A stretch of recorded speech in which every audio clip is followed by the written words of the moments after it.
Kayo, kung mahal nyo pa yung trabaho nyo, susundin nyo lahat ng inuutos ko.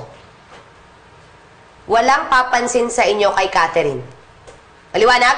Yes, ma'am. Ayoko rin ng chismosa at madaldal.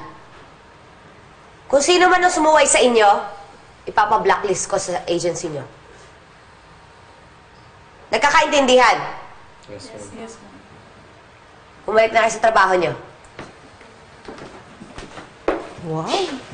Senyora ang datingan ah. In fairness to you.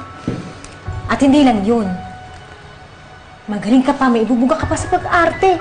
Biruin mo na paniwala mo si Jonah sa mga parental issues mo. Alam mo, si Jonas, mabilis lang mapaikot yun. Konting luha, konting drama. Bilis kumagat nun, tuo yun eh. Sana lang madala ng drama mo yung anak mo. I mean, your fake daughter. Hoy, ikaw, hindi na tayo nabuko sa DNA na yun. Sa bunganga mo. Pwede ba?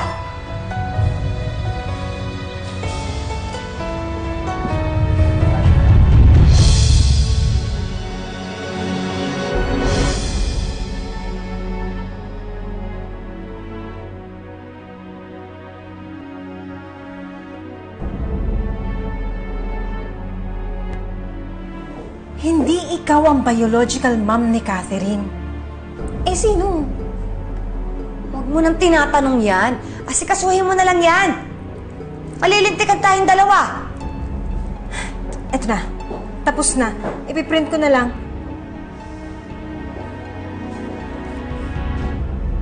O basta ha, hindi pwedeng lumabas ang tungkol sa DNA na hindi ko anak si Catherine. Malinaw? Crystal clear, Your Honor.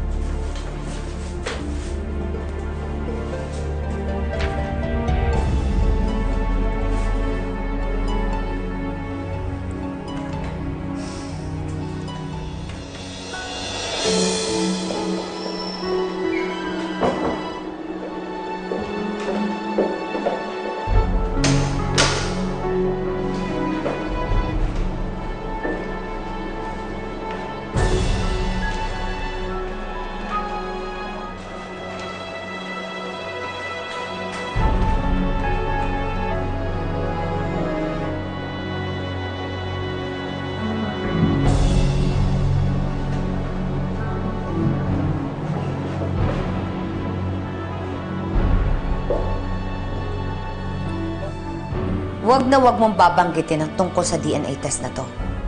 Tayong dalawa lang ang nakakaalam nito. Apat pala tayo. Yung doktor, si Mama, pero coma siya ngayon. At I'm sure hindi na siya magigising. Ikaw at ako. Kaya kapag may lumabas dito, ikaw ang pagbibintangan ko. Ipapasalvage kita. Salvage agad? Oo na. Pero, share mo naman sa akin. Sino ba talaga yung tunay na nanay? Wala. Patay na.